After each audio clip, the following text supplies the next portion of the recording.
all for joining us tonight on this lovely Dutjahn evening. We are very privileged to have McGuire to deliver the Welcome to Country this evening. McGuire is a proud Mangara Noongar man representing the Baladong, Yued, Willaman and Wajak Noongar peoples. He has held key leadership roles across Noongar organisations including the Southwest Aboriginal Land and Sea Council and the Uluru Dialogue. He is a founding director of the Noongar Chamber of Commerce and Industry and Noongar Land Enterprises and currently serves as the Deputy Chair of the Wheatbelt Development Commission, a board member of the WA Regional Development Trust and Indigenous Research Lead at Curtin University. Please join me in welcoming Oral. Thank you, Victoria.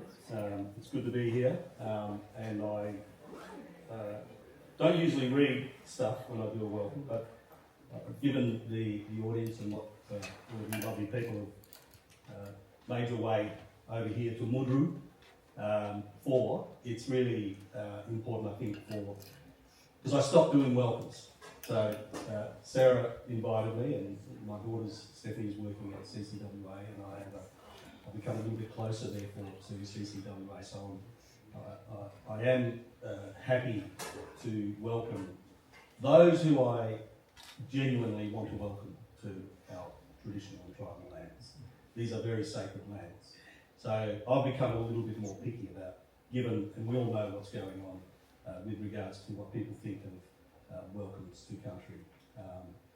To me, they are sacred ceremonies and protocols that is all about acknowledging country.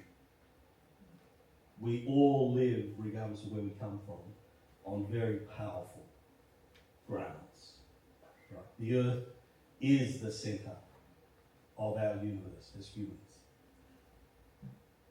I also just want to acknowledge and welcome, firstly, our Māori family and kin from the north, Darren and his family. It's really wonderful to have you here to speak about your wonderful journey that I've followed and knew different players that have worked with you and followed the Sandalwood or the Willaruck industry from our perspective as Noongar people. We also have on our property, we've got 100 hectares of the sacred tree growing as a plantation, and it's all part of this FPC thing, but I will probably speak a little bit more of that on the panel. But I just wanted to say that these lands are the lands of our Wajak Noongar people. This is Noongar Boja. Noongar Boja is the centre of our spirit.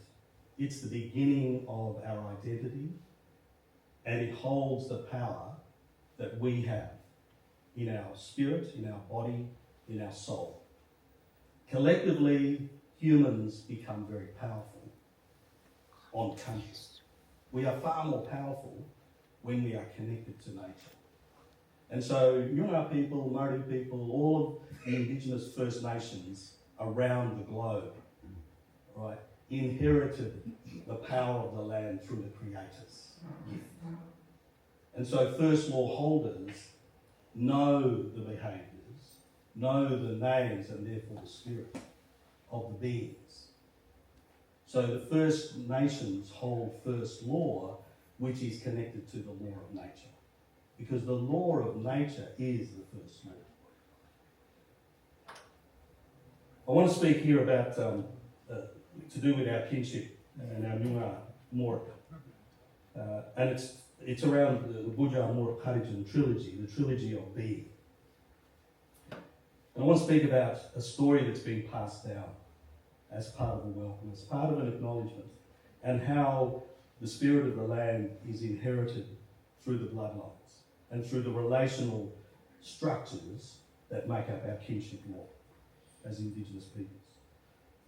So this story was passed to me by my brother, who, rest in peace, passed away a couple of years ago. He was a fantastic Wulliara man.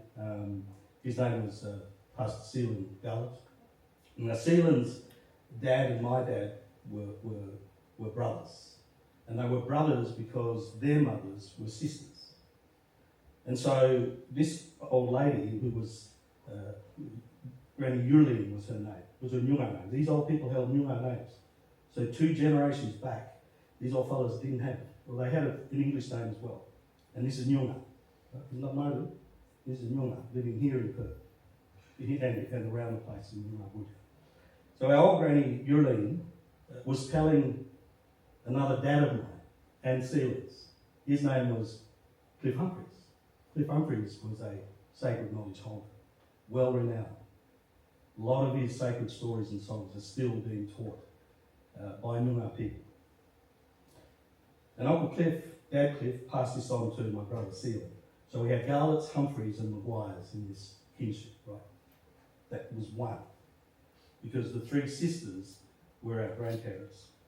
And my dad, Uncle Cliff, and Uncle Fergie was Sealand's dad.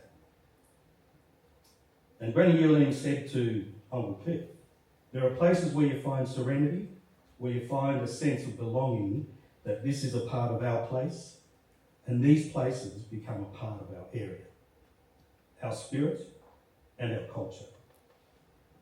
That essentially is what we call Dutjahn. Dutjahn is not just the land, it's far more. In our language, we say, Nitja Dutjahn Kunyar, Nitja Kur Barangin, Dutjahn Karlak Maya Kunyar. Demanga Mangur, Weirn Kar Mura Kunya. Demanga Mangur, Nulukut Dutjahn Kunyon Karlak Puli. Kurlonga, Burawa, Balapa, Weirn Nitja Dutjahn Barang. Now those words say that this is my country where I belong. This is the land of my grandmothers and my grandfathers. This is their land where their spirits move. And Buddha, or later on, this is going to be the responsibility of my children and my children's children. And their home in this place will always be linked to their spirit. So in my words, I say, Kaya and Europe Nunapita Warpurlimita and Buddha Nicha Mudru Billy the Buddha Nicha Nini Waja Buddha. Yamanga Mama the Weird Europe Generally Nunapita Nini Paramin Nini Ba and Mangin and Buddha. Buddha Nunaka Parapulinja Nunaka Weird Japakan Pulimu. Hi, thank you. Thank you, Oral. For those of you who don't know me, my name is Victoria Pavey. I'm a community organiser at CCWA and I'm delighted to be your MC this evening. It's a privilege to be here on Wajak Noongar Budja tonight, near the shores of the beautiful Derbil Yarragon, and I would also like to pay my respects to elders past and present. I recognise that sovereignty was never ceded and acknowledge the enduring culture and connection of First Nations peoples to country here in WA. It is a privilege to be sustained by the same country which was cared for by traditional custodians since time immemorial. It is so great to see so many of you here in Gordandala or Crawley for this very important event. Your presence really speaks volumes about the significance of the topic we're about to discuss. CCWA's Environment Matters series is one of our longest running forums.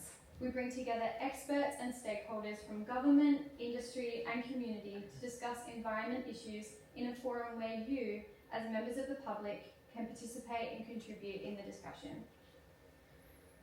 After 170 years of over-exploitation, WA's native sandalwood, Santalum spicatum, testing my Latin, you can argue with me later, is now a species of concern, with the current harvest quota expiring and a government review about to open for public comment. We're at a critical turning point. Tonight we bring together traditional owners, conservationists, industry and government to explore the challenges ahead and what a more sustainable First Nations-led future for sandalwood could look like. To begin, we'll hear from Dr. Fran Stanley from DBCA, who will share an update on the review currently underway into appropriate harvest limits for wild sandalwood. Then Peter Robertson will take us through the lessons learned from 170 years of sandalwood harvesting and what those lessons mean as DBCA faces some critical decisions about the future of the species. Next, we'll hear from Keith Drage and Guy Vincent, who will explore how strong industry leadership can deliver positive outcomes for both communities and the environment. And finally, Rob Barton will speak about how an Aboriginal-led sandalwood industry can help deliver better outcomes for country, conservation and community. We'll finish with a Q&A where you'll have the chance to ask our speakers your questions, and Darren Farmer and Ora McGuire will join us for the panel. So, now for our presentations. I would like to invite Dr. Fran Stanley to join me as our first speaker for this evening. Fran is the Executive Director of Conservation and Ecosystem Management at DBCA, leading programs to support healthy, resilient ecosystems across WA. She oversees major conservation areas and statewide threats and provides strategic advice on biodiversity impacts. Fran has held a range of roles across the department, spanning conservation management, policy and science-based work across the state. Please join me in welcoming Fran. Thank you very much, Victoria, and thank you, Oral, for welcoming us this evening. It's a pleasure to be here tonight, and thank you for the opportunity to talk about the Sandalwood Order Review. The Department of Biodiversity, Conservation and Attractions acknowledges Aboriginal peoples that were the first sandalwood custodians. Sorry, is that can you hear me at the back? First sandalwood custodians and traditional owners of the lands and deserts where sandalwood originated and thrived. We respect the connection and knowledge of their elders past, present and emerging. Sandalwood, for tens of thousands of years, Aboriginal people have been custodians of sandalwood. Their cultural knowledge has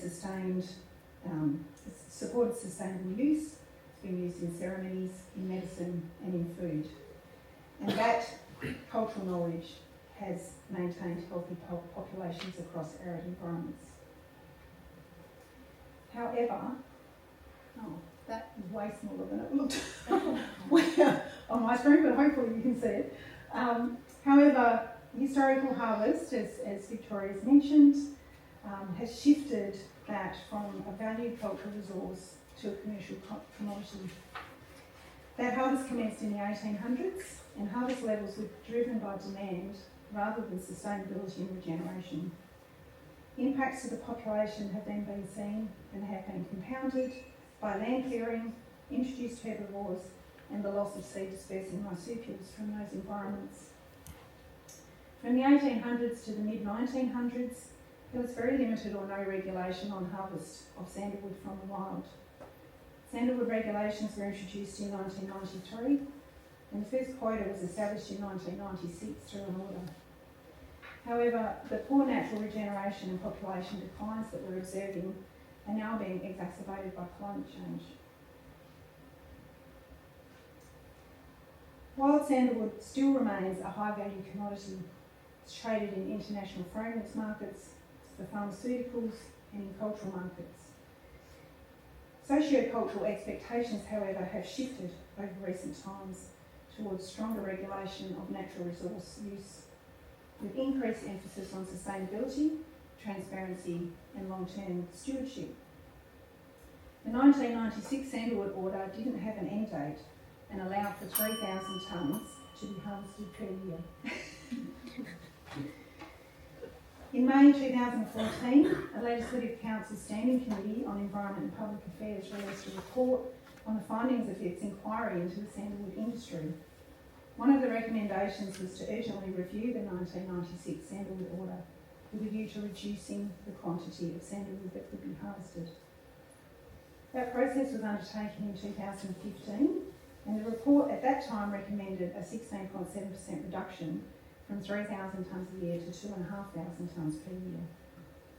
At the time, the Wilderness Society of WA referred that proposal to the Environmental Protection Authority on the basis that there was not a management plan for the wild sandalwood industry, and because of concerns about the sustainability of that industry. The EPA determined not to assess the proposal, and the appeals convener then dismissed appeals. However, the appeals convener and the EPA noted that a biodiversity management program would be beneficial to assist transparency and visibility of the outcomes in the sandalwood industry. In 2019, the Sandalwood Act 1929 was repealed when the Biodiversity Conservation Act 2016 came into full effect. And the other thing that has happened more recently is the development of the Sandalwood Biodiversity Management Program under the BC Act, which has been a significant step forward in enhancing management, regulation and stewardship of the species. That plan also had a public comment period and it came into effect in 2023.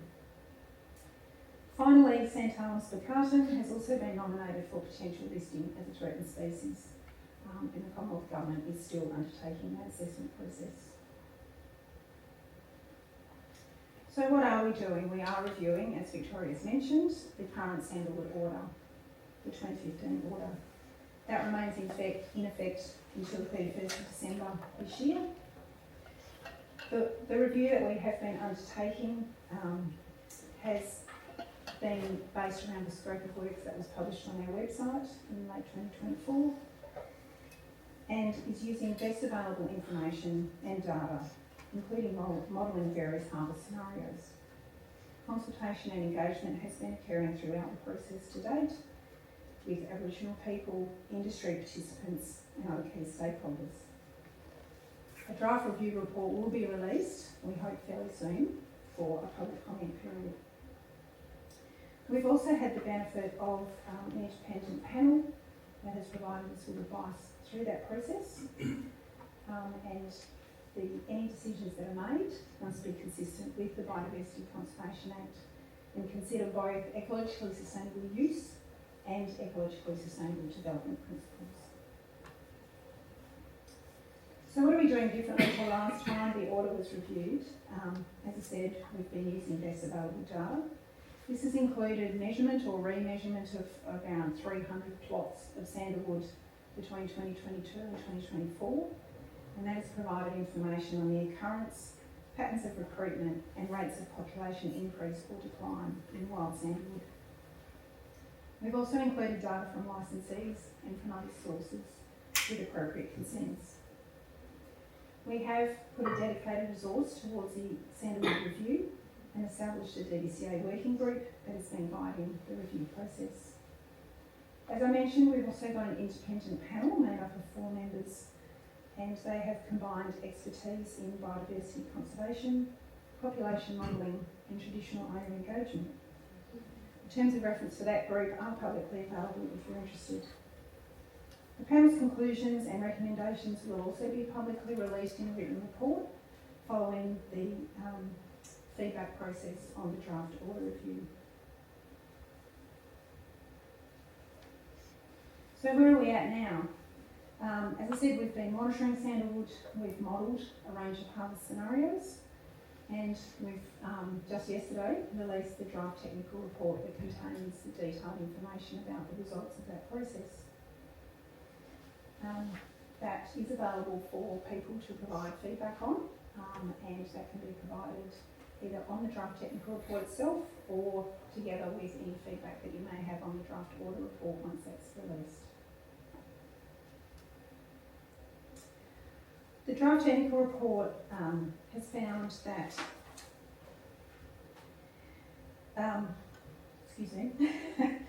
so it's revealed to us that without intervention, sandalwood is at risk of further disturbance because there is a lack of natural regeneration happening in the environment. A range of factors have contributed to this, and we, in order to inform the draft order review, we've been, as I said, modelled a range of harvest scenarios. These range from do nothing, so no harvest, no seeding, no regeneration, to various levels of harvest of both green and deadwood. The report does show that with commercial harvesting continuing, but also with successful regeneration programs being implemented, there could be improvements to sandalwood populations over time. It also shows that a deadwood only harvest scenario provides the strongest ecologically sustainable use outcome. However, the draft review report also considers ecologically sustainable development principles So these are economic, environment, social and equity factors, including continued Aboriginal participation in the wild sandalwood industry. So what's next? As I said, the draft review report will be available for a public comment period, and we hope that that's in the coming weeks. In the meantime, comment can be made on the draft technical report. Feedback received through those public comment periods will be analysed and be used to inform any necessary changes to the review and to the report, and the independent panel will also provide its final advice to DBCA to inform that process. The decision on the new Sandalwood order, which sets the harvest limits into the future, is made by the Minister for the Environment, and it must be in accordance with the Biodiversity Conservation Act, including the ecologically sustainable use principles and ecologically sustainable development principles. Under the Act, the Minister for the Environment must consult with the Minister for Forestry before making a Sandalwood order, and the order, once made, is then tabled in both Houses of Parliament and is subject to disallowance. So just to conclude, further information is available on our website, and there's a range of other documents also available on the website. We have some frequently asked questions, fact sheets, and an extensive literature review that's also been done as part of the review process.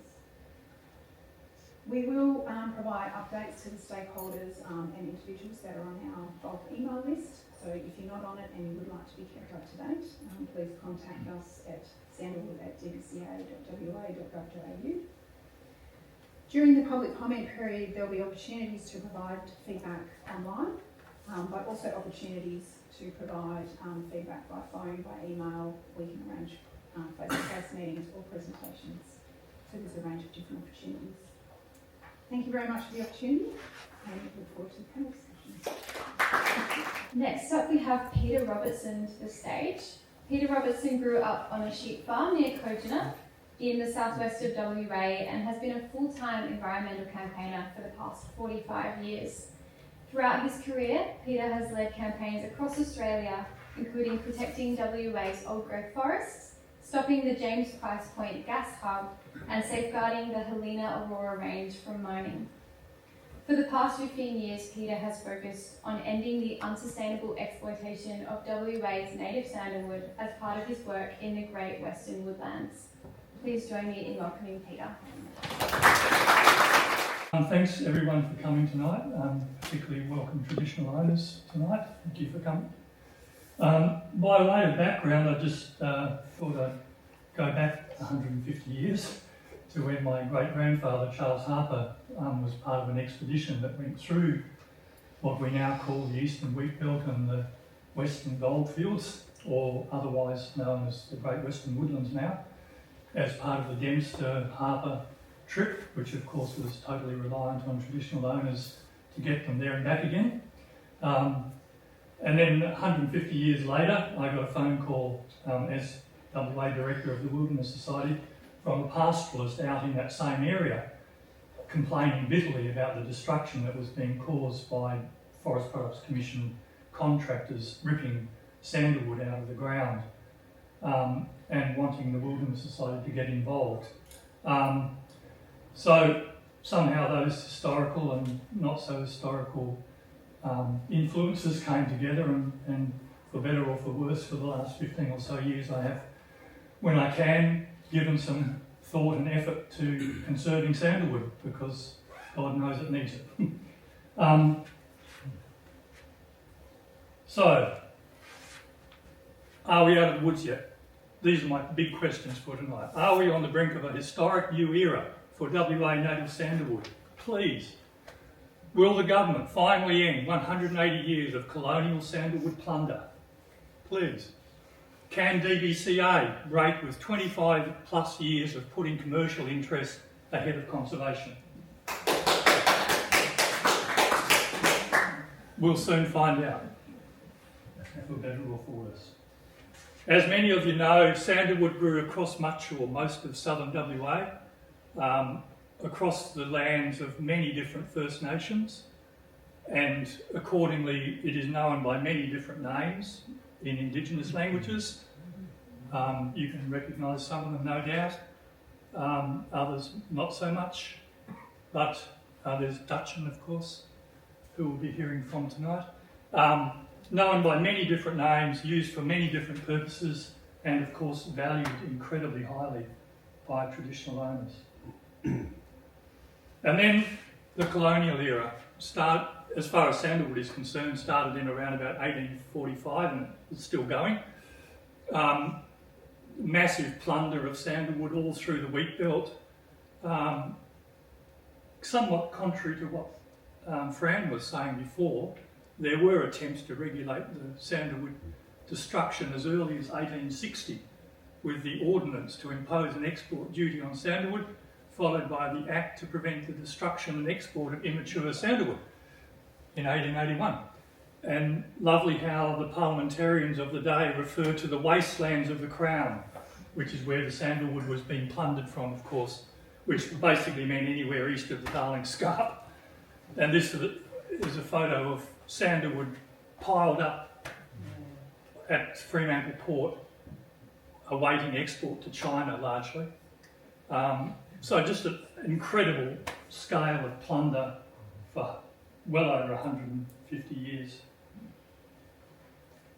Irene Cunningham in 1998 published an amazing book called The Trees That Were Nature's Gift.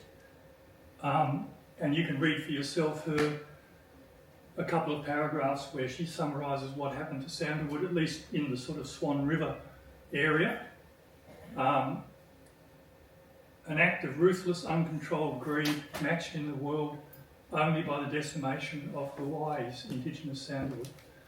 WA's Swan River sandalwood was torn from every inch of its habitat, whether Crown or private land, between 1845 and 1880. And then, of course, they just went further and further east, and now they're operating right out in the northern goldfields with the Forest Products Commission. By 1920, 331,000 tonnes of sandalwood had been exported, and we were, a massive provider of sandalwood to particularly China, somewhat similar to how we are today with different commodities. For the last 25, 26 years, the plunder of sandalwood has been under the control of DBCA and the FPC. Basically, DBCA licenses the Forest Products Commission to go out and take as much sandalwood as they're allowed to from the areas where it is still left, which is out in the areas around Kalgoorlie and beyond. But this hash, of course, is where sandalwood used to grow prolifically, but it's almost entirely gone from much of the southwest, or most of the southwest. In 2012, during the parliamentary inquiry that Fran referenced, DBCA, then known as the Department of Environment and Conservation, fronted up and, out of the blue, actually said something honest to the parliamentarians under oath. If you brought the level of sandalwood harvest down quickly, let us say over 5 years, to what would be deemed a sustainable level based on the current level of regeneration, you would probably be reducing the greenwood harvest to something like 200 tonnes per year. That's all documented in Hansard. And lo and behold, in 2015, 2016, after the parliamentary inquiry had reported and said that sandalwood is in a very bad predicament, FPC and DBCA, as they always do, hand in glove, put forward 1,250 tonnes per annum of green sandalwood to be taken from the wild each year. In other words, 6 times what their own expert said might be sustainable in terms of living sandalwood. So, yeah, sandalwood's had a pretty bad run of it over the last 180 years, and in the last 25 years, largely as a result of DBCA and FPC.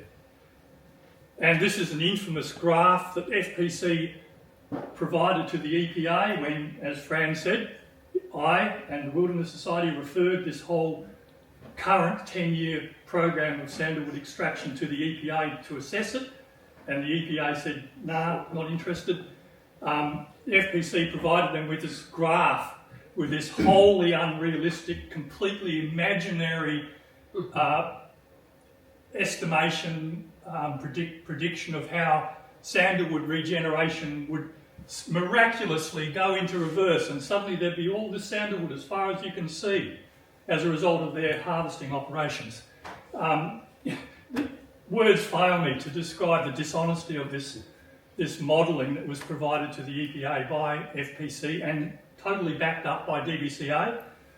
And of course they also claimed at the same time 1 million seedlings of young trees will be established over 250,000 hectares. This will provide the foundation for a rejuvenation of the wild sandalwood population, when in fact, as we all know, the regeneration of sandalwood is almost totally non-existent. Even when they do manage to plant some seeds and the seeds do manage to germinate, they're almost immediately destroyed by camels, goats, horses, rabbits, foxes, whatever. They just have no chance. So there is effectively no regeneration happening, as opposed to the million seedlings and young trees that were supposedly going to be established.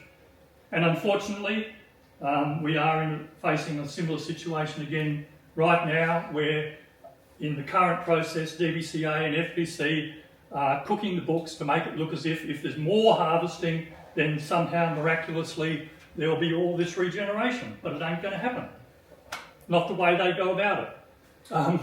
So have we learned anything from 10 years ago? Who knows? Fingers crossed. Fran also mentioned that sandalwood has been nominated for threatened species status under the Commonwealth EPBC Act, but unfortunately she neglected to mention that it has actually been listed internationally on the IUCN Red List as a vulnerable species internationally. And that the recommendation for that listing of WA sandalwood as a threatened species on the IUCN Red List, which is like the preeminent statement of threatened species around the world, 2 of DBCA's former leading scientists were referees for that nomination and supported it.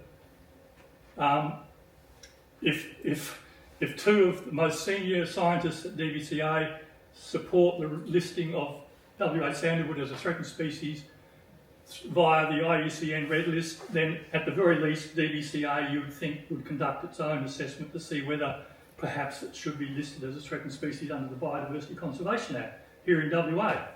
But so far that hasn't happened. You can look it up for yourself and have a read of the report that recommended this listing, which took place subsequently. In 2024, the review of the current 10-year sandalwood order commenced.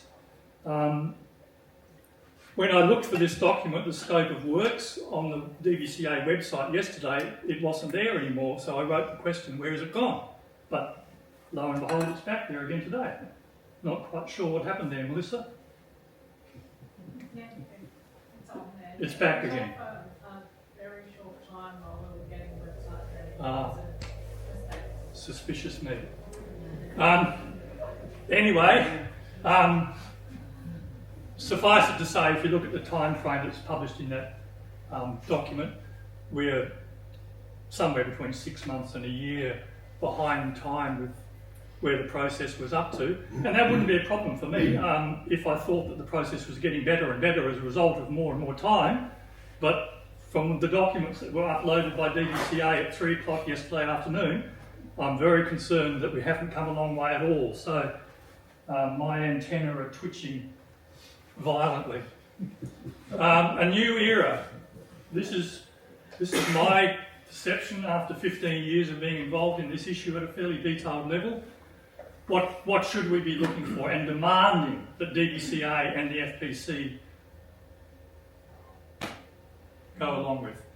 We need to have a substantially reduced, close to where the expert from DBCA said we should be, which may be somewhere around 200 to 300 tonnes per annum of green sandalwood, and a similar quantity of dead sandalwood, because they always seem to go hand in hand.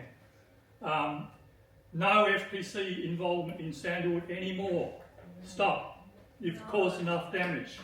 You've tried to make a profit and you've largely failed. Get out of there. No need for you anymore. Wild take only for First Nations owned and operated businesses. large complementary sandalwood sector. You'll hear from Keith in a minute. DBCA does its job for the first time ever and oversees the development of high-quality sandalwood management plans under the Biodiversity Conservation Act, as opposed to the document that Fran referred to earlier, which was disappointing, to put it mildly. And finally, a government-funded program, I'm calling this a restitution fund, to restore sandalwood across its former range.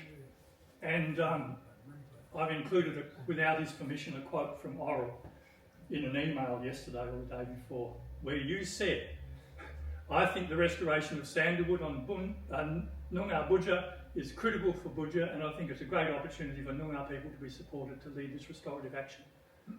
And that's just, of course, for Noongar country, but there's also all the other countries where it's been stripped from and is being stripped from, and that means the same thing. The thing we have to watch is that DBCA will always try to link regeneration with harvesting, as they call it, harvesting. The government should fund the restoration of sandalwood as a standalone restitution thing.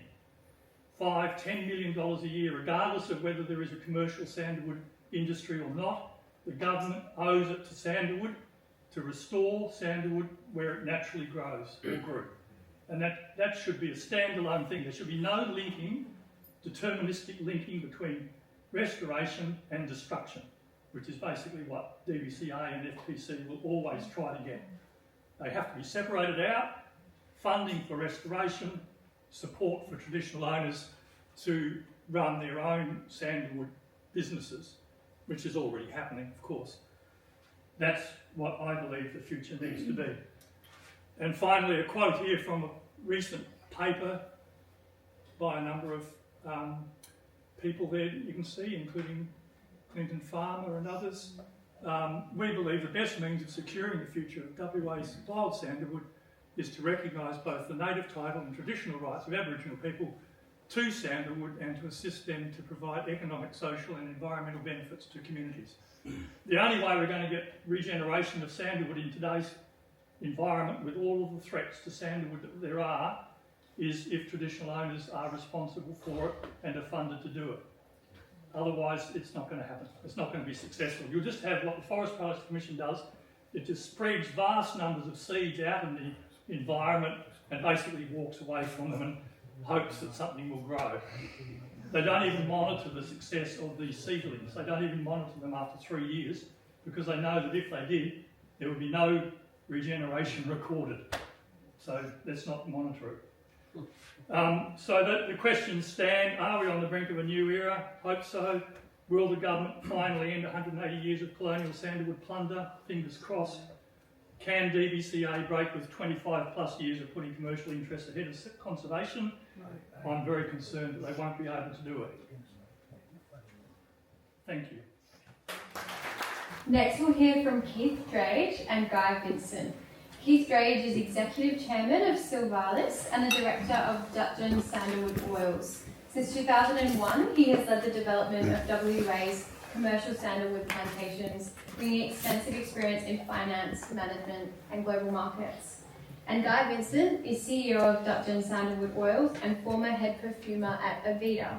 He brings global expertise in natural perfumery and now leads the company's work delivering high-quality, ethically sourced sandalwood oils.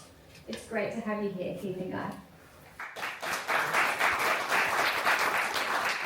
Thank you CCWA for inviting us. It's great to be here. It's great to be here with friends and industry colleagues and hopefully new friends. Great speech by Peter, thank you. I really wanted to, it's almost like if I could take back to, how do I drive this? This is going forward, going back, that one there.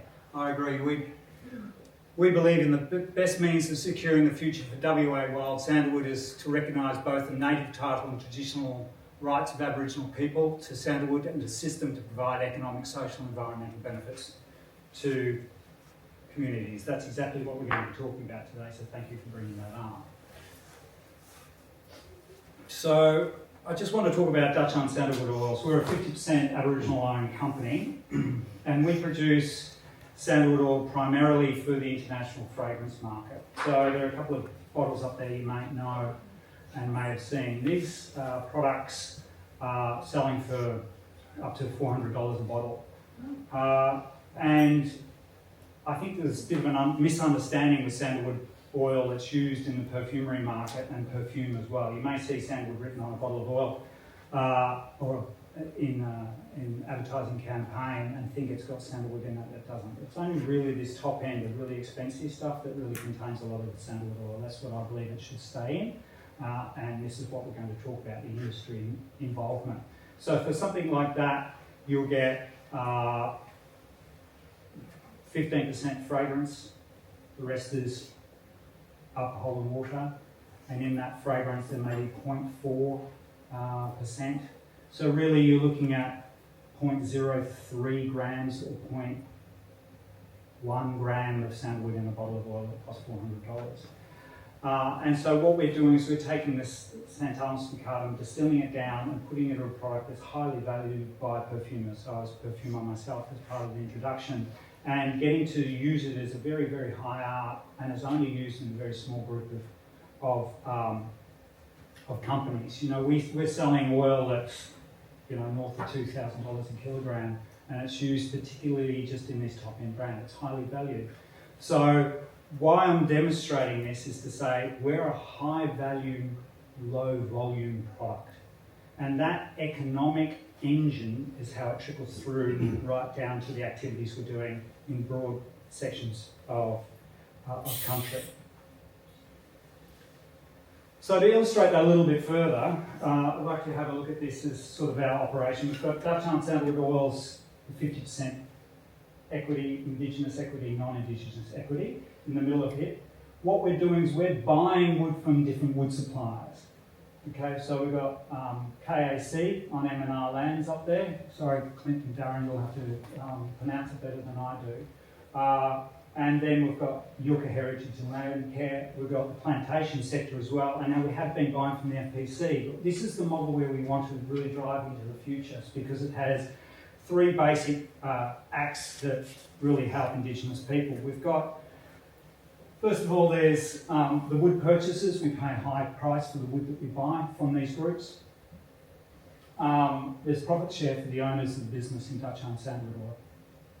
And then third, we have KFDF, the K Farmer Dutjahn Foundation, which we contribute into this foundation. And then also we have other of our customers contribute into this foundation. The KFDF help to do all sorts of work on country, sandalwood country, so with communities and ecological activities, driving all sorts of work. We're primarily working out of the Loona people as well at the moment. We plan to go further.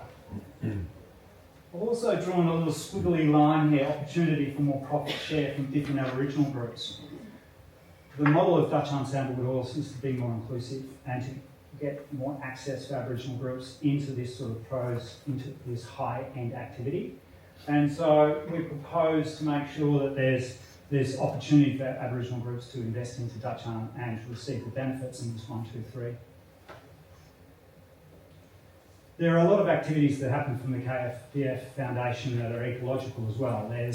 There's activities with trying to remove or reduce those large feral herbivores, and I think there's a lot of finance that's coming through from sandalwood oil production that helps in country. And so effectively we've got this emergent value that's added from the Indigenous managed wild wood that's sold, as well as the plantation. So Keith can probably go into a little bit more than me, but there are multiple benefits for having deep-rooted species on former farmlands in the wheat belt with salinity control and soil health improvement, as well as the transfer of knowledge. We've got two-way learning that's happening across between the plantation sector and the wild Indigenous sector for the development of the species across these lands. And it wouldn't have been a transactional understanding when it was first set up as Dutjahn Sandalwood Oils, saying, 1 + 1 = 2. But what we've seen historically is we put those two together, it's 1 + 1 = 3 or more, because there's so many more benefits of having these two sectors. And from an oil perspective, from a perfumer's perspective, what I can smell the difference, and there are differences, olfactive differences between a younger plantation and an older wild harvest, but the fusing of those together enables it to become a really beautiful oil. And perfumers all around the world, and I know many of them, highly value this fusion, this combination of the two. So it's really quite an efficient product. To say a little bit more about the plantation sector, I'll hand it over to Pete. Thank you, Guy, and good evening, everyone. So I was fortunate enough to be invited by the CCWA back in November 22 to speak in a similar event to this, and that subject that evening was very much about the plantation resource. It was also calling for the beginning of the transition that has been spoken about eloquently by previous speakers, because it really was time to pick up the game and recognise what needed to happen in the wild industry and recognise how developed the plantation resource was.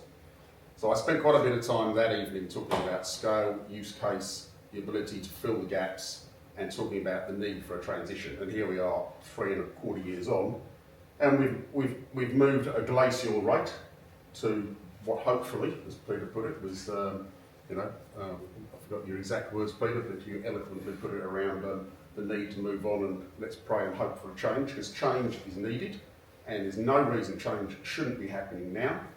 So the first part of my presentation, I just want to talk. WA Sandalwood Plantations was our old name. We've rebranded to Silvalis. We've been around since 2001, growing plantation wood. And I want to talk about that scale, okay? 20,000 hectares of semi-mature and mature plantations are in and around the wheat belt. So there are environmental benefits to that, definitely improvements in levels of salinity, there's definitely improvements in the level of return of certain fauna. But I will also unashamedly say that this is a commercial operation to grow sandalwood trees to feed into a well-established marketplace and take pressure off old growth logging. A model that's worked all around the world in multiple species. This is no different. 20,000 hectares, 3 tonne, I would conservatively say 3 tonne of wood per hectare, that's 60,000 tonne of wood. That's enough at current demand of 2,000 tonne a year to supply the global market of spicarium for 30 years. 30 years, already in the ground, already coming to maturity. And I get a little bit upset, well, it's just dropped off, but I get a little bit upset because there is a misnomer around that is peddled by certain people about plantations just not being ready. And it suits that narrative if you want to keep pursuing a larger wild industry. A wild industry in Aboriginal hands is absolutely where we should be. But it's a bigger market and it needs to be, and there's a synergy between plantation wood and wildwood, as certainly Guy will tell you in the formulation of his oils. There's a synergy into Asian markets. So it really is, we are selling wood, plantation wood, into the market. We have been, over the last 3 years, we've gone from 450 tonne to 1,000 tonne last year. We're expecting 1,400, 1,500 tonne this year. So it is ridiculous to say plantation wood is not ready. The market is buying it, and it's the same customers FPC selling to.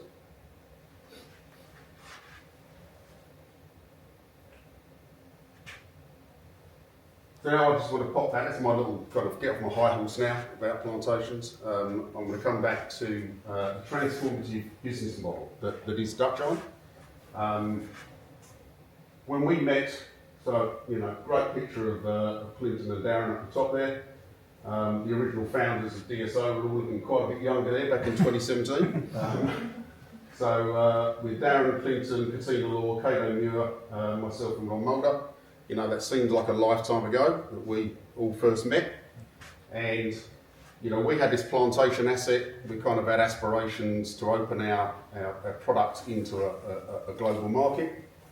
And when we first met these guys, what really struck me at that point in particular was when you talked about your dad and you talked about the desire to have your wood into an international marketplace, to have your wood turned into oil and be represented in the perfume houses of Paris and Lyon, and the smiles that came across both your faces, that the idea of that was fantastic. And, you know, Aboriginal equity in that supply chain was something that clearly had not been there.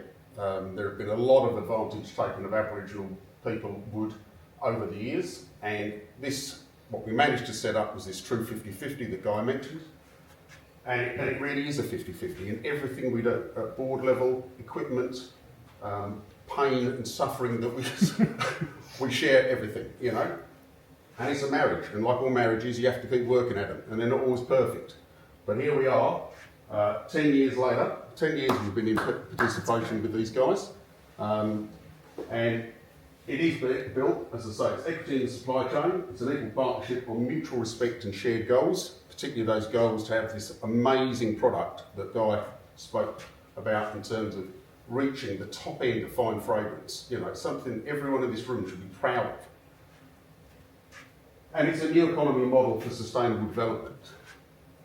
So with that, we'll just, so you'll have to forgive me for kind of beating our own drum a little bit here, but this is something we collectively are extremely proud of, is that in 2019, we were nominated for the Equator Prize, the United Nations Equator Prize. And that was all about, that is about Indigenous businesses or Indigenous peoples around the world being able to engage in business in a fair and equitable way, and the advancement of that, whilst the protection of resource is obviously a key and fundamental component. So we won that Equator Prize for our regenerative approach. Thank you. And you know, we covered these 7 UN Sustainable Development Goals within that. And it was a really exciting time, and I was fortunate enough to go to New York, where Clinton and Katina Law were receiving the prize, along with the other winners. So there was 847 nominations from 127 countries, and there were 20 winners, of which we were one. The only company ever in Australia to have won this prize. And from a personal point of view, what just amazed me was we were there with the other winners, and they came from South America, Central America, North American natives, a number of tribes from Africa. And I was lucky enough to kind of sit down and talk with a lot of these. And what it was a bit of a kind of revelation, eye-opener to me, was these people didn't know each other. They'd kind of grown up in completely different cultures, totally separated from one another. But amazingly, they just had this commonality around this generative look at everything. Only take what you need. Be a steward, be a custodian, look after it for the next generation. And that way of doing business was just like, you know, really an eye-opener for me, as I say. And that married up with our plantation side and what we could bring. Truly, this model to have a nature-based solution that you can scale, that's applicable to Sandalwood in a much bigger level, but also across multiple other Indigenous groups around the world.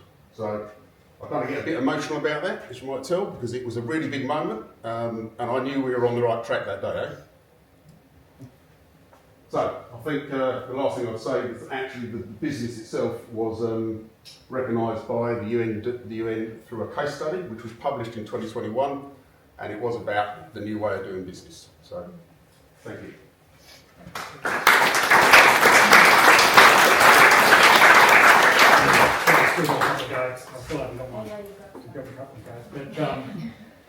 So it's really what we're doing and what we're operating now. I think, so what we've done as well with the plantation sector and the Indigenous sector is look at how do we validate what we're going for, because it's customer driven but brand push. So customers want to know they're buying the right thing. They want to make sure it's ethical, it's sustainable. This is really driven by the individuals who are buying the perfumes.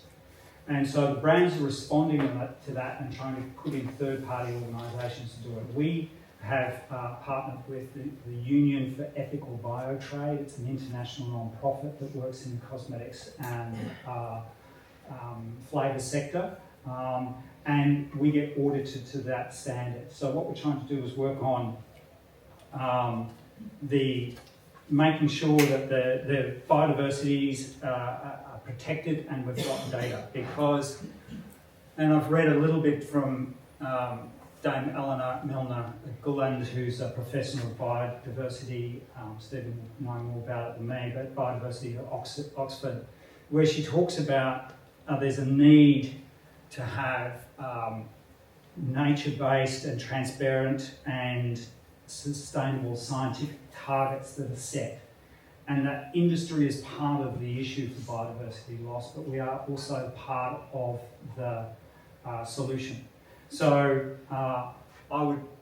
we try and work very hard in making sure that we've got targets set and we can back them up with what we're doing in practice, because we truly believe sustainability is the Venn diagram of all three of these parts. So we've got the economic opportunities, we've got social activities, and we've got the environmental outcomes. And the connectivity between all of those things can happen with sandalwood when it's a high value, low volume product and is interchanged with multiple feedstocks and can rise and fall with demand.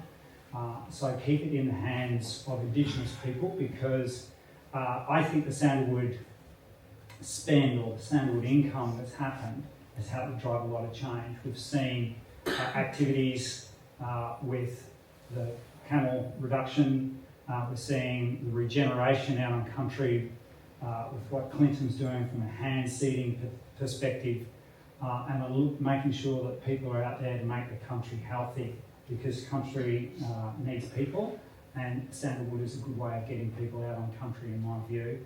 I think that sandalwood is an opportunity for everyone in the Indigenous space, and we can push it up and down the state as well. So thanks very much for your time and listening, and I look forward to speaking to you on the panel. Finally, we have Robert Barton.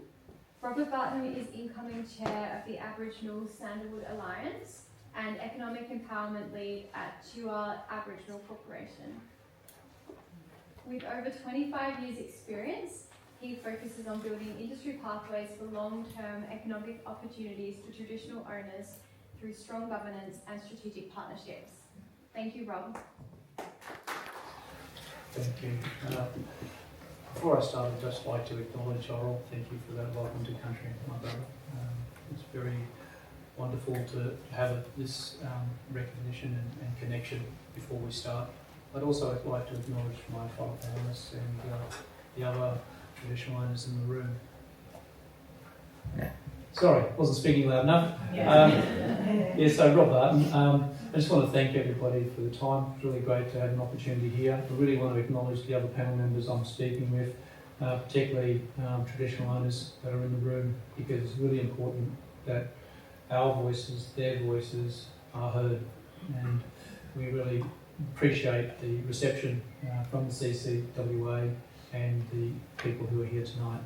So I guess I've titled my presentation Coming Home, and I'm not going to bore you with slides. I'm going to talk to it because this is something that I'm quite passionate about. So I've been working in this space for the last 18 months, and it's a drop in the ocean to the length of time when I spoke to Peter the other day and realised that he's committed his life, work, and 45 years in this space, and also to Clinton and other traditional owners who've been generationally working in this space. So I'd like to get up and say that I'm a new pair of hands, but I'm here to roll up my sleeves and work with the sector, work with our key stakeholders such as CCWA, and work with our constituency, which is traditional owners across the state, to make a difference in the space. I think we wouldn't be where we are today without the efforts of everybody in this room, to be honest, because it's taken a long time to get to a point where we can see change coming through. And it's 10 years between drinks in terms of quotas and so on, and we're not thinking in quotas, we're actually thinking generationally about how do we actually turn the tide.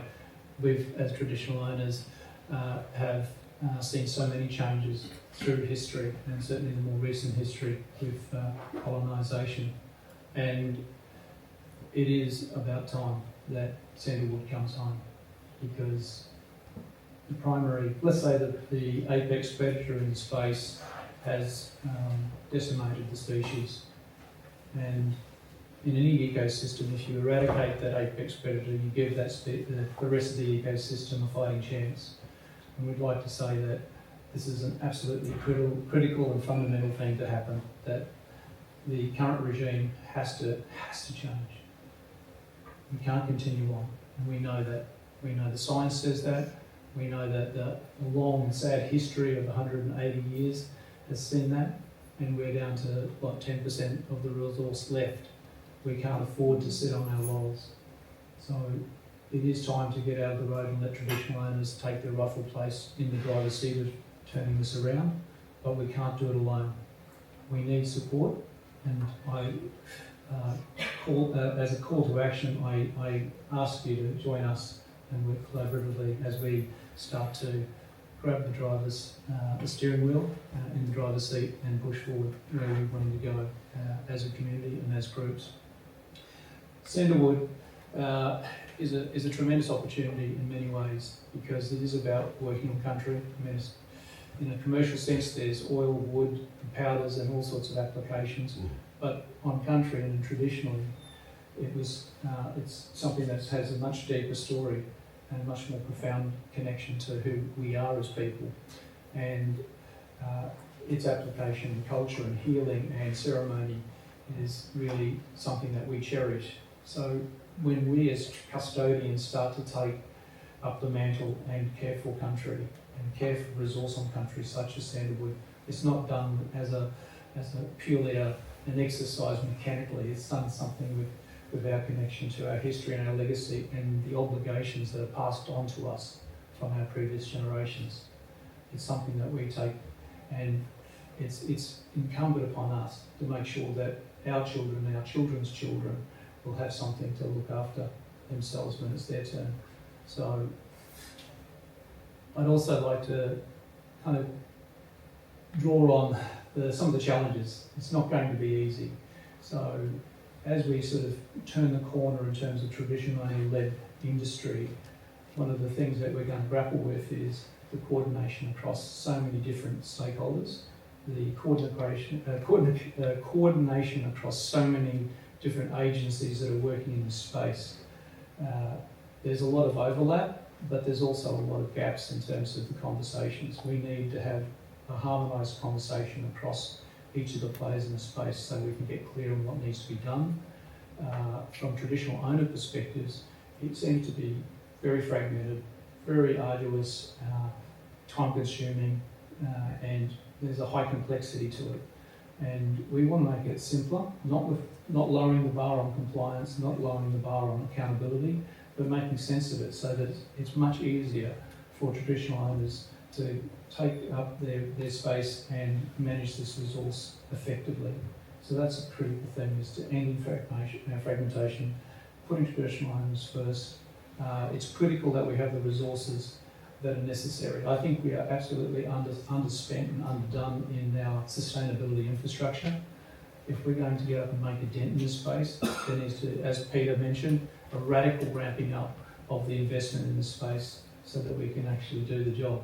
Now, often traditional owners in remote locations where got the tyranny of distance, we also have constrained economies, and that means we have large land assets but not a lot of money, and we've got a lot of priorities and community need. We're trying to balance all those things, and when we start to look at it, a lot of our sustainability and conservation activities is actually tied to development and disturbance, namely mining projects.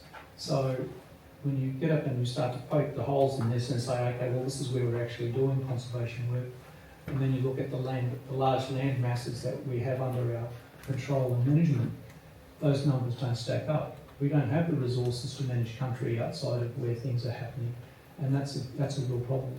Now, Sandalwood is potentially one of the key things that we can draw on to enable funding and resource to come to community, so we can do those things that we are skilled at in terms of we've got the history, we've got the traditional owner ecological knowledge, we've got all of this practice that's been handed down, taught father to son, mother to daughter, and we want to get up and turn that into something that's meaningful so that it's on community, and we can grow an economy locally for those communities where they're most in need. and particularly the ability to have training and employment and business outcomes in a local community. So one side of it, and I sort of see this as sort of the Venn diagram that Guy talked about. I sort of have a fourth there's sort of 4 circles in my model, and one is culture, and that's really important, that this is all about us recognising and representing the protocols that guide us as people.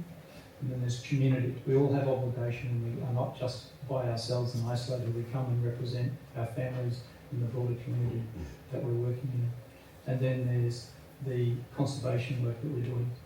Conservation for me is, it's like a governor, right? Has anyone done any bushwalking? A lot of you, yeah, right? So I used to do a lot of bushwalking when I was a bit younger, and we had this concept when I was doing big group walks. And we have Tail and Charlie. So Tail and Charlie is the person at the end of the group who basically makes sure everyone else is safe, but they're the last person in the group, and it's usually the slowest person. And the idea is that you're only as fast as that last person. And my concept as an analogy is to apply that to the work that we're doing through the Aboriginal Sandalwood Alliance, that ultimately conservation and ecological regeneration and the work that we're doing in the space is the governor. We cannot outproduce our ability to regenerate. It is the ultimate line in the sand. And if we're going to live by our true principles of building up and making something that's sustainable into the future long term, it's absolutely essential that we actually adhere to that. So there's a lot of change happening right now. We've got the technical report out, we've got the review coming soon. We're really buoyed by some of the, I guess, messages that are coming out of that at one level, particularly, I guess, the signposting of traditional owners are being welcomed back, because for far too long we've been on the fringes of this. But as I say, we also want to see those resources flow, and we want to see a much more coordination and alignment across the government agencies involved, because it is incredibly arduous and frustrating to get up and have 5 conversations with 5 different agencies and get 5 different versions of the facts. So we want to kind of clean up the mess and have some clarity around that. And I guess moving forward, the Aboriginal Sandalwood Alliance, we've formed to take hold of this moment. This is a monumental opportunity for us to get up and combine, because there is strength and safety in numbers, and acknowledge that in the state of WA, for instance, there's 165 native title determinations. So these have all been through the highest tests of evidence and gone to the High Court and have been determined. A large majority of those are exclusive possession. The rest are non-exclusive possession because there's some overlap with some other form of tenure, say pastoral properties and so on. But when you stack it all up, 87% of the state is subject to some form of determination or some form of claim by a traditional owner. So when you look at where the zone of Sandalwood is, that is smack bang in the heartland of where traditional owners live. And we are here and we are ready, and we encourage you to work with us and work toward that future that we all envisage. Thank you.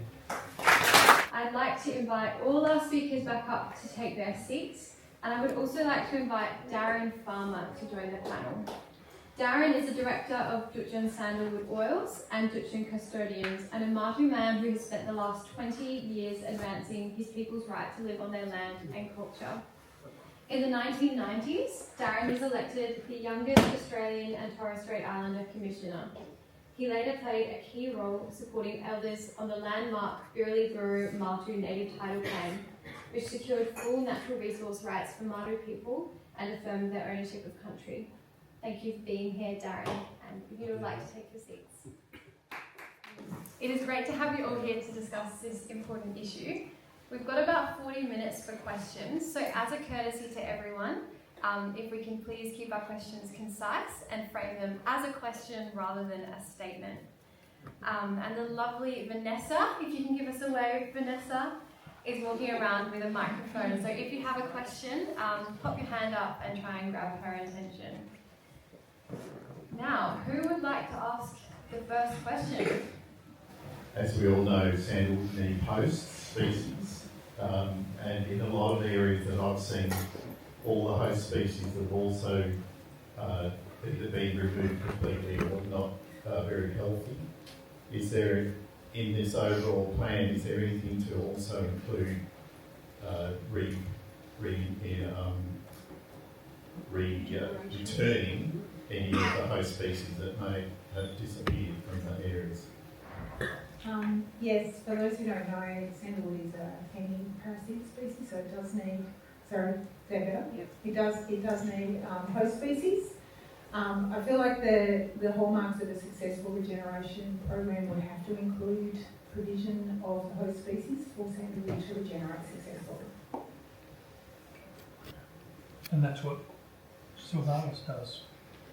You don't just plant sandalwood, do you? You plant it. Oh, well, certainly, yes, that posterior connection and the parasitical aspect of sandalwood is critical. I mean, we've been growing this stuff for 25 years, and every soil type, every area of rainfall, every planting ratio, what type of host you've got, how many of them you've got, how far you plant them apart, all of those things feed into a healthy sandalwood. We actually say, you know, happy host, happy sandalwood. So where were the hosts in your plantation? They're in there in generally, we used to plant 3 hosts to 1 sandalwood. They're sown with them? Yeah. Yep. So we plant the hosts first, which are in seedlings. We try to use a mix of different host species. I mean, they're generally Acacia feminata, but we'll use a mix of kind of broadleaf, fine leaf and others. And that host ratio used to be too high, so we had 3 hosts per sandalwood, which is too high. But equally, if you drop it too low, you'll get a great marry-up between sandalwood and host for the first 10 years, and then the sandalwood, being that parasitical aspect, just takes on too much. It stresses the host to a point that either the host dies or everything just plateaus. So that's a real balance. How do we overcome a deeply entrenched culture of silencing, denial, distortion of the facts? I can understand it coming from FPC, but from DBCA, that could just as well rehabilitate and cut back rather than saying more production equals sustainability. How do we confront that huge resistance to change? Okay, we're raising awareness, but I think, how do we confront actually what's happening there? Thank you. For a start. Look, I appreciate the perspectives that have been put forward tonight, but I don't necessarily agree that DBCA is distorting facts or that we're hiding information. We are aiming to be as transparent as we can be in the process of undertaking this review and in making public comment periods available for the technical information and also the audit review report, which is yet to come. We welcome people's feedback on those reports, and we will take on board the comments that are received in making our recommendations. We're not the final decision maker. I'd like to make that clear, but we do provide advice to government. That is our role as a government agency. We provide that advice. Government ministers and the Premier take that advice on board. They are the final decision makers. But I would like to say that we are not deliberately hiding information. We're not distorting what we see as the facts. Other people might have a different perspective, and we accept that as part of the process. I'd like to add another component, maybe more on a positive angle, just to look at the pressure that we can apply. I think as an industry we can show where the success stories are. We can show where there is great regeneration when conducted with traditional ecological knowledge. We can show the opportunities for multiple people, and then from that, then we can use our voice to try and pressure and to work on the angles that make the decision. So from our point of view, we've been trying to say this is the future. We want to get to a future state that is, we believe, the right place to be, and conducted, government relation activities, which is a fancy way of saying we've been lobbying government. And we took out a one-page advertising in the West Australian calling for government change, which ruffled a lot of feathers, but we're getting the conversation started. So I think everybody has an opportunity to say there is a right way to do things and a wrong way to do things. And we believe the right way to do things is a plantation and Indigenous-led sector that has multiple benefits for the ecological community, and what Rob was talking about, those various different layers. So yes, we should be taking the data that what we use, but then interpreting it hard and applying pressure where we can. I think, and it's a very good question, I think the problem that we all have is the system needs to be hijacked, right? So the system is not capable. The system itself is a colonial, developmentally oriented, market-driven, capitalistic system that does not put, and this is not the only species for us. If you look at Noongar, 98% of it was cleared. So we have a pain as Noongar people of having lost 25 million hectares of bush. The soil is still there, but it's poisoned. So the sandalwood is only one species. It doesn't survive by itself. We talk about host trees. We must return, if we're going to care for the health of the soil, the health of the water, and the health of ourselves, we've got to understand that DBCA, the government, state, federal, the UN, no one has an idea how to change and disrupt what drives the system itself. So when we speak about sustainability, there is only one sustainability model that exists in Australia, and it's the Indigenous First Nations model for sustainability.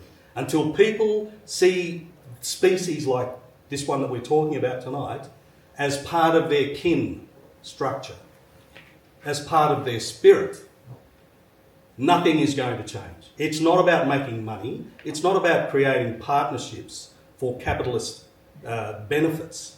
The UN has frameworks and structures that Australia are signatories to, but they have not ratified these structures.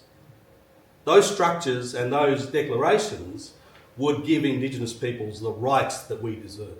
So I'm speaking absolutely from a Noongar perspective, because I can, but I'm sure my brothers here and sisters in the room understand what I'm saying. That until Indigenous authority and kinship law is returned, and so while people are caught up arguing about whether we do a welcome to country at a football match or it's denigrating the voice of Aboriginal people. Now, you didn't vote for a voice. That was a benefit for us because we are the only other sovereign. And if I say this, in terms of you fellas as landowners and private, I'm sure you've all got a property that you own. All right? You don't own it. It belongs to the Crown. And they can take it off you whenever they want. So I would say get on board with Indigenous title and land ownership, because they did it in America and it's called allodial title. All right? And the Crown in England has no say. So these are the things. The land belongs to someone else, even if your name is on the paper. We've got to disrupt the system, people. Otherwise, we're shouting into the wind. We're kidding ourselves. The system existed to do the things that we are worried about and concerned about. It existed pre-colonisation. This is one industry that has destroyed one species. The farming industry and the agricultural industry and the forestry industry and the mining industry have all destroyed thousands of species that must be returned. Otherwise, we're all done. End of story. I work on land in the wheat belt. We've got both Sandalwood and quandong. The quandong appears to be propagating and moving across the land, so to speak, that I think is being propagated by the nullifowl.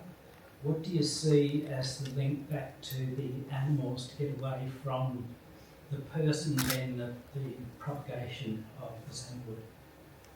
In terms of reintroducing the native species that used to play a vital role. Because if we're going to create a model where we've just got people who spread it around, we can get the forward drive community to chuck them out. But if we don't get some link back to nature that's going to be allowed to continue to breed, what's your solutions? what's being put forward? Well, coming from a farming family at Dutjahn, I know what the devastation is that we've caused over the last 150 years and how incredibly difficult it is to restore even the most basic elements of the original ecosystem, let alone a fully functioning ecosystem with all of the mammals and everything else that have completely disappeared underneath this massive undertaking. And frankly, the WA government is light years away from doing anything at the scale that is required. In the short term, the best thing that we can do is stop destroying more country where there is still a relatively intact ecosystem and a relatively intact suite of species. We need to do everything we can to hang on to that while we work out how to restore ecosystems at scale in places that have been totally devastated like the wheat belt. But yeah, the main thing in the short term is to hang on to what we've still got left, and that is the country that a lot of the people here tonight are from and want to sustain and maintain. Peter's right, it's a massive challenge. Ecosystems are really complex. We know that creatures like water lilies, betons, those ecosystem engineers were critical in keeping sandalwood healthy in those environments. But to reintroduce those species, you need to think about a range of other things that we need on those lands. So it's something that can be considered, but it's not a simple fix. It's just putting those animals back. It's going to be a broader ecosystem solution. Well, that's just been said. Surely it's time for harvesting of sandalwood in the wild to be stopped. Completely stopped because there's so little left. And just produce sandalwood from plantation. I think it's a fair point, but I think this is fundamentally about traditional owners in those areas where regeneration has been demonstrated to have improved. And when we talk about the off the back of the Land Rover and throwing seeds, I think that's probably how FBC do it. But traditional owners have a lot more nuance and ecological knowledge that's applied to the practice. And the reason why it's been so successful is it isn't a scattergun approach and it's willy-nilly. It's actually based on the science of survival. What actually works, because we absolutely had to make sure it did work, otherwise we weren't going to be here. And so while I accept that, yes, one of the ways we can stop the impact on the species is to stop harvesting, but my concern around that is that given the predation of ground-dwelling marsupials, particularly by cats and foxes and so on, we don't have those caching animals anymore to do that work, and the science is pretty glum, but it tells us that without a human intervention we're not going to be able to continue quell the continuing retreat of the species. Now, one of the, as I mentioned while I was speaking, is that if we take out the apex predator, i.e. FBC, and it's no longer destroying the resource without necessarily the same regime of regeneration, their approach has not been proven. In fact, actually it's gone backwards. So we know that traditional owner efforts do make a difference and they are working, so I'd encourage you to make that the norm. We want every traditional owner group that's part of the Aboriginal Sandalwood Alliance to get up and work to the standard that's been demonstrated and works. Now, we'll need some support and we'll need to build that capability over time. But if you take out that main target in terms of the devastation that's occurring and they stop tomorrow, then we can get on with the job of looking after the rest of it.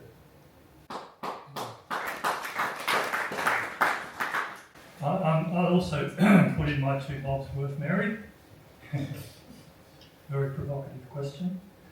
Look, as far as I'm concerned, as an environmentalist, the reality is that our colony has benefited massively from 180 years of sandalwood plunder. Some of us have benefited directly, very substantially, financially, and others have benefited in other ways.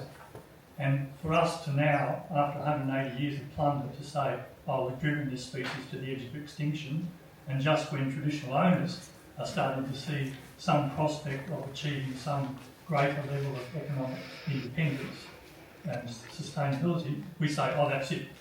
You guys don't get your chance to do it right. We've created this mess. We're going to stop doing it, and we're going to stop you from getting any benefit in the future. Fundamentally, that is immoral in my belief. Yeah. Fundamentally immoral. Even if you did have concerns that at the end of the day, maybe there is no level of harvest, so-called, that is sustainable. From a human rights point of view, a natural justice point of view, I do not believe that it is in any way right and proper for us to stop traditional owners from having an opportunity to get some economic benefit from sandalwood after we've plundered the species for 180 years. Darren, what do you think is the best way forward? Yep. Listening to the conversation like tonight, and also being involved in this for quite a long time, and having meetings and discussions with different people, different government, different ministers, and knocking on different doors over the years, has had a lot of effect on people, like, not only like me, but others in the community. And in doing that, we've lost a lot of people during that journey. And I think one big important point that I want to bring to the fore in terms of, we talk about a new way, a new era of business in terms of moving forward and so on. That's good in a sense, but I think for us on the ground as traditional owners, we struggle against a system that's not in our favour, both many times, and there are different aspects of government systems that we battle with. One thing that we've been able to do is we've not only been through native title, we've got a native title exclusive possession, but as part of that journey, we've been able to argue with the government, the state government at the time, to look at we don't want to be just another stakeholder in the system as such. We want to be a genuine recognised partner in this, in terms of moving forward.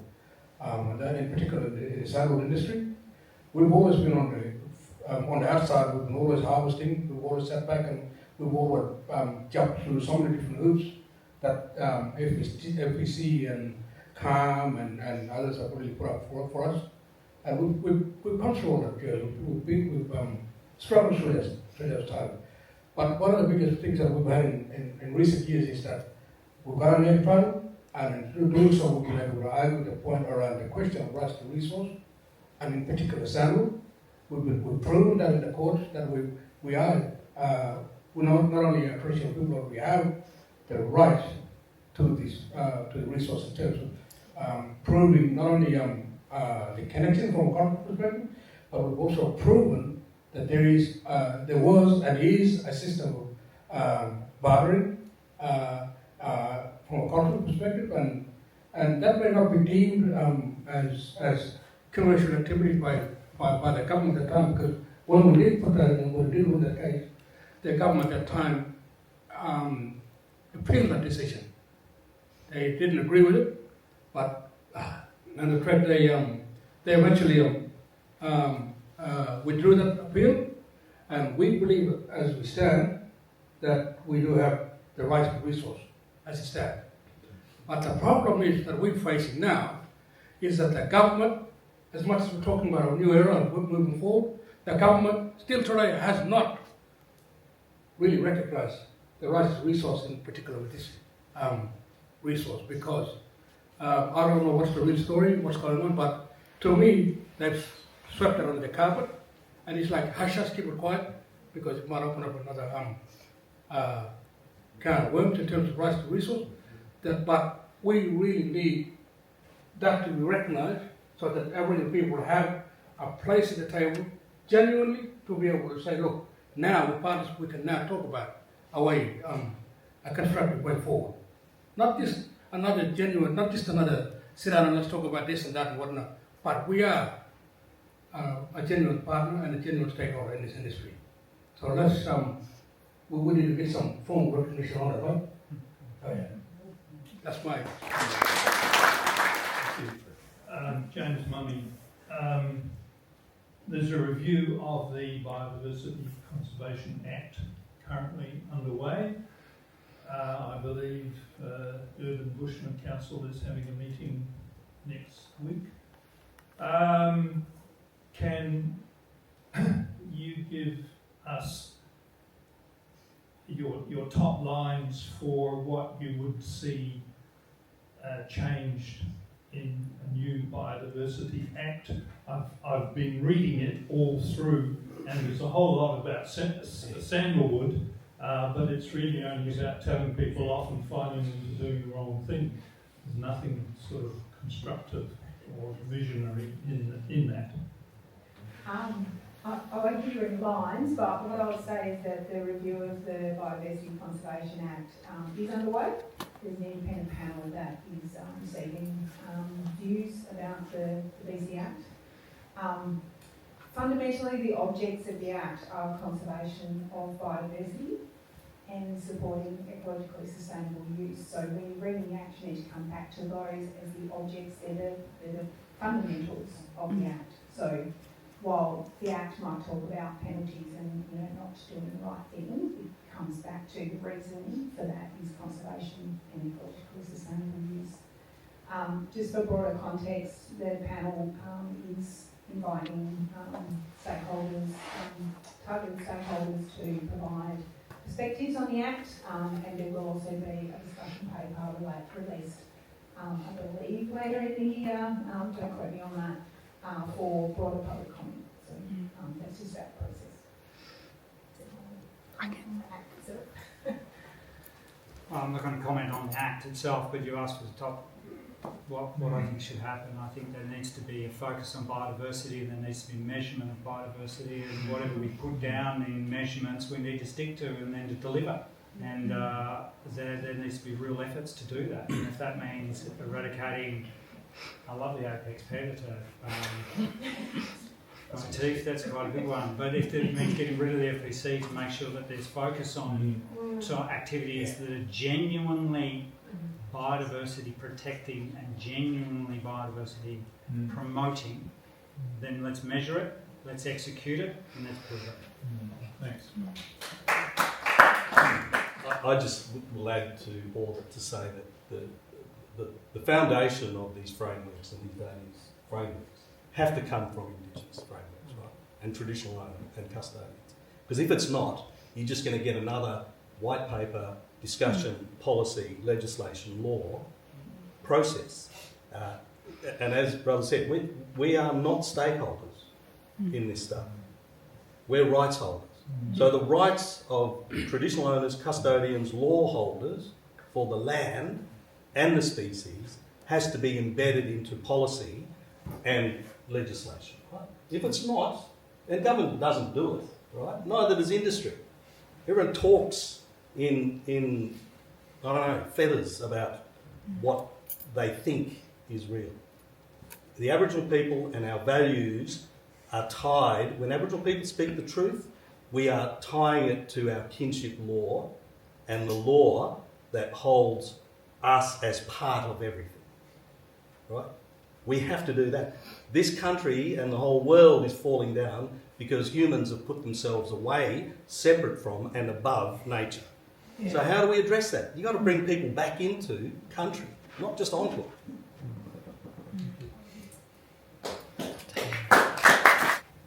questions to Rob and Dr. Stanley. There's a commercial cost to monitoring and regenerative activities. It's a bit of an irony that the FBC operates at a financial loss, but it outsources its commercial operations to a private enterprise who cannot operate at a loss, else it would be insolvent. So my question is that $1 million plus loss that the government funds not better allocated towards supporting the DCBA's monitoring activities and propping up the traditional owners as they enter this industry? Thank you. I can't comment on the FPC's financial viability or the viability of their contractor.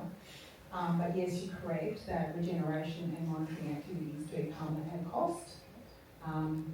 It is something that we have been talking with government about, is the need to support those programs, and whether it's Sandalwood harvesters, whether it's Aboriginal people, whether DBCA is involved in that is yet to be sort of decided or worked through. But it is critical to the survival of the species in the wild that we get successful regeneration, and monitoring is a key part of that as well. We need to understand how that regeneration is happening, and it's such a long-lived species that those programs ideally need to run for extended periods of time. Just on that, I don't do this very much.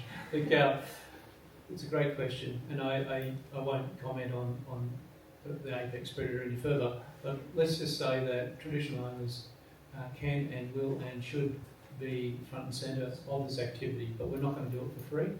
That if this is cumulatively a cost to government, that then and we're providing that solution, then that should be fee for service.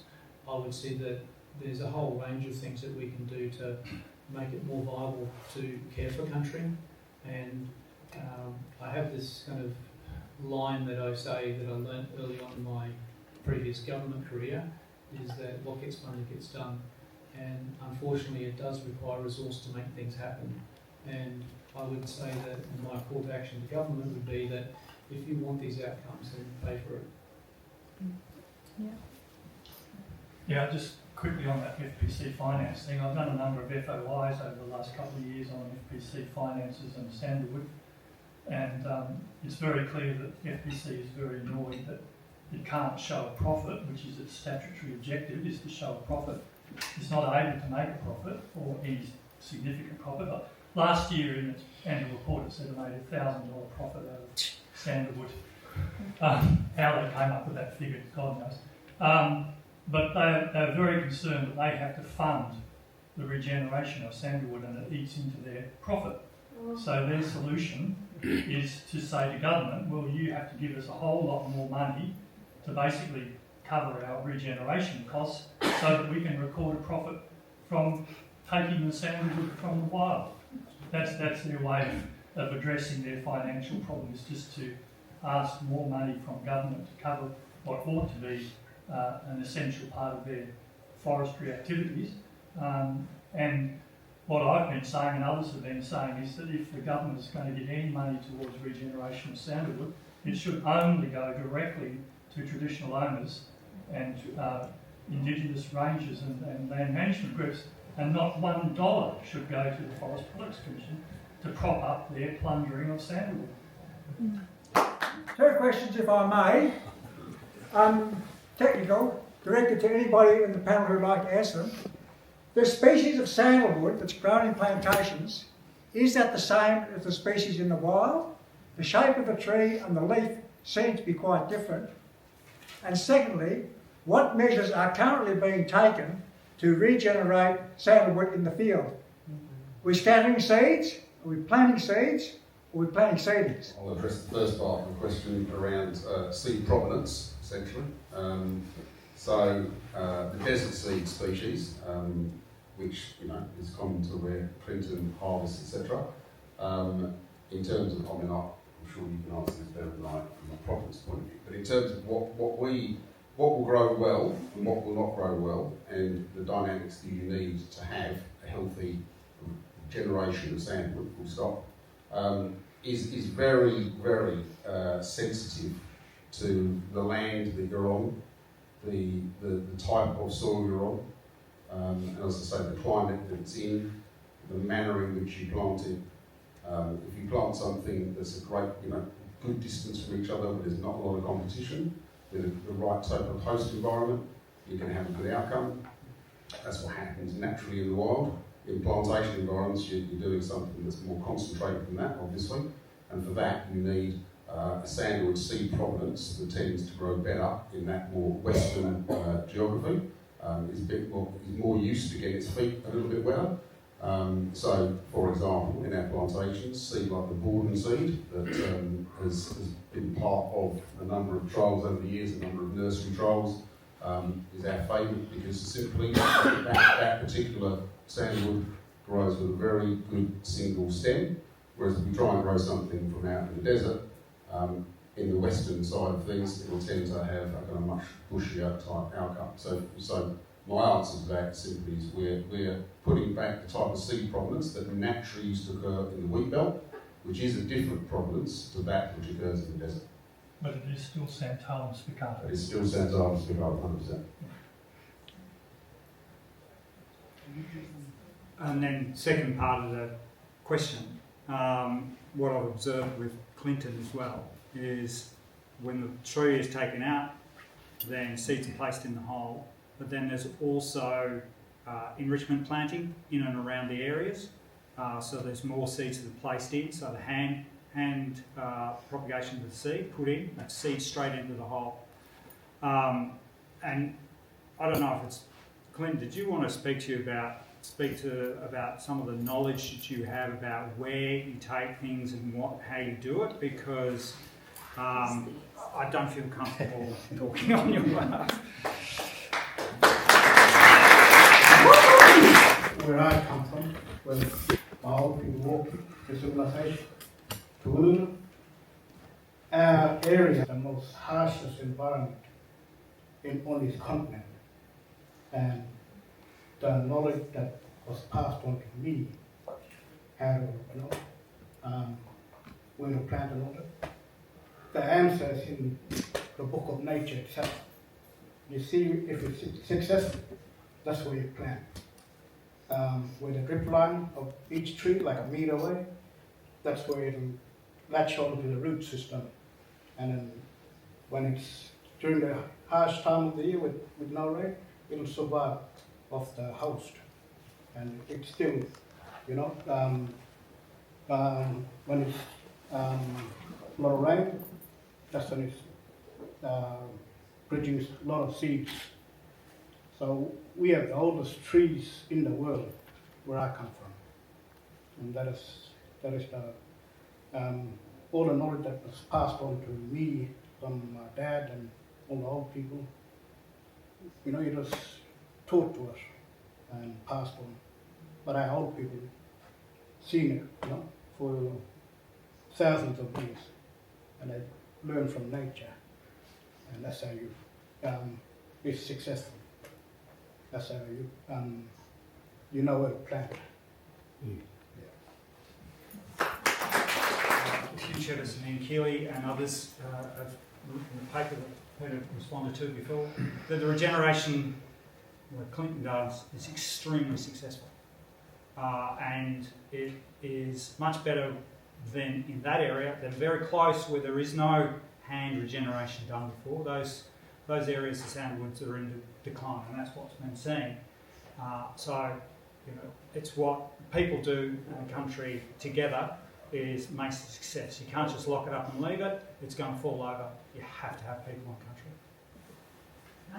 I was interested in how Dutjahn is coping with some of the problems you have in attacking the June trees. How are you helping regeneration? Once you plant it, how do you ensure that the seed can grow? I grew up, I was born in the industry. When my father started harvesting, and I grew up and I've seen how successful it was from the traditional knowledge that was passed on to us. And when we take a tree, we put back more than what we with what we've taken from the land. And that's how it's successful. You put back more than what you've taken. And government say to when you harvest, they say to leave 10%. We leave, we leave 40, 50, 60% back in the country. And the way we know the river land, how the water flow, so we've got natural, like I call nurseries, where when it rains and the water flows down, those trees we don't harvest, and we also got the oldest trees that we use for provenance, for the DNA, for the land, and it's more successful because it adapted over time on that country. I just want to say one thing in terms of, I think we all know that we've been talking about a new way of moving forward in terms of business, getting the model right, getting the structure right, getting the support that we need right at the table, all those kind of stuff that need to come into play. I think the first thing that we need to acknowledge, and I don't think we should be beating around the bush. I think I'll put this out for discussion, and that is we need to get rid of MPC, that's number one. And number two is we need to get some formal recognition from government, from your point of view in terms of, all right, we need to get some, not only some recognition, but legal recognition, is to say that, look, we are not only traditional owners of this land, whatever the land that might be, DBCA area, but we also are traditional and custodial owners of that resource, whatever the resource might be. So that's just something rather than beating around the bush. I think FPC needs to go, and we need some real proper support and management structure around our way of moving forward. A good question. It's around licensing, so probably you, Fran, last month for the night, I'm sure. So we, working with the K Farm Dutjahn Foundation, we work with potential licensees, regional organisations and people going through that process. It is quite an onerous and difficult process for these people on the ground, particularly finding pinch points when there is requirements for an Aboriginal organisation who have rights, so a pastoral lease or something like that, and then needing an ILUA with the native title group to actually be able to harvest, and that holds up the licensing process. Can you give me a bit of a walk through the rationale for that piece of requirement as part of the licensing process? But also just more broadly, is DBCA looking at making the licensing process a bit more fit for purpose for Aboriginal organisations and people that are looking to gain that? Look, the licensing arrangements have evolved a bit over time, and what we're aiming to do is to have that ecological basis, I guess, for the harvest of the white resource. And so some of the requirements around having to have a regeneration program put in place and having to have some sustainability elements as part of the license application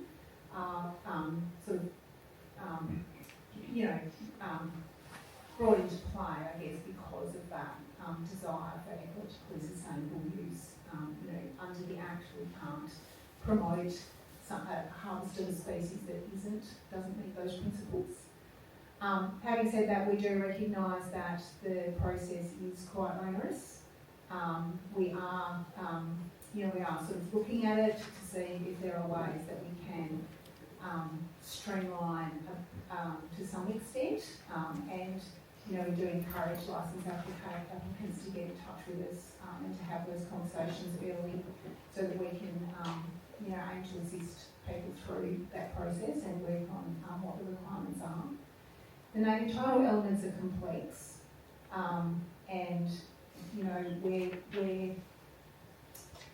I guess we're trying to recognise that native title exists in particular areas, but each native title determination is a bit different, and we're also trying to avoid a situation where we're going against the native title rights inadvertently, potentially, but we want to make sure that whatever the framework that we have in place for particular land parcels meets those requirements as much as possible. But again, we do, it's sort of different case by case almost for different parcels of land, and it depends on, you know, what's in place. And again, we're happy to have those discussions with applicants about, you know, how those processes could work, and if there are, you know, if we've got it wrong, then we can work on changing the arrangements. Can I also just say that after many months of struggle, I managed to get from DBCA a diagram setting out the authorities that apply to Sandalwood.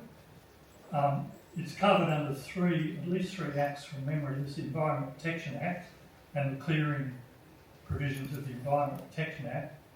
It's also covered under the Biodiversity Conservation Act, and because of the Forest Products Commission's involvement, it's also under the Forest Products Act. So there's at least three pieces of legislation that provide authorities of different kinds to allow someone potentially to take sandalwood from the wild. The big problem, one of the big problems, is that the FPC, because it operates under the Forest Products Act, it's not required to get a licence to take from DBCA, which is one of the huge problems I think that traditional owners have, is they have to get a licence to take under the Wildlife Conservation Act, whereas the Forest Products Commission, all it needs is a licence to supply, which it gets given by DBCA just with a nod and a wink, and it's done in about 5 minutes over a cup of tea. There's a complete inequity in terms of the requirements on the Forest Products Commission and their licensing versus what traditional owners have to go through. And this goes to one of the elements of the Wildlife Conservation Act. Sorry, that's 10 years ago. The Biodiversity Conservation Act. This is one of the things that needs to be sorted out, is this whole licensing arrangement, because it's inequitable. This doesn't deliver environmentally or ecologically acceptable outcomes. They're our competitors. FPC are, in effect, are our competitors. In effect, they are. So yeah, there's a real problem there with the licensing authorities under these different pieces of legislation, and how they actually play out for different groups that may want to actually make use of a particular species for whatever reason. Back to this, a number of our members have expressed challenges working through the licensing process. It is overly onerous.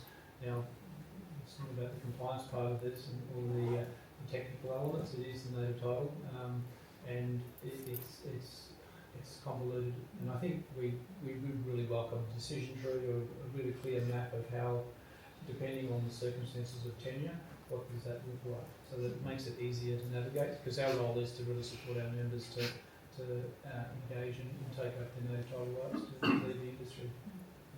I should send you that authorities diagram. That'd be helpful. Thanks very much. It's the first time I've ever seen it explained how it actually works in a statutory way. Yeah. It was revelation. Oh my God. It feels like a really challenging spot to end our discussion. We're getting into the meat of it, and I can sense it. We're going to take some of this offline as well. Thank you all for your fantastic questions, and all our panellists and Vincent for jumping in. Let's give them a big round of applause. So as we discussed today, yesterday DBCA released the review of the Sandalwood Order 2015 Draft Technical Report. The 2026 draft review report will be released soon for public consultation, and this is such an important time to have your say and input into the review process. By the end of this year, as we know, the DBCA will have set the annual quota amount for sandalwood extraction for the next 10 years. So it's so important that this decision is based first and foremost on ecological sustainability.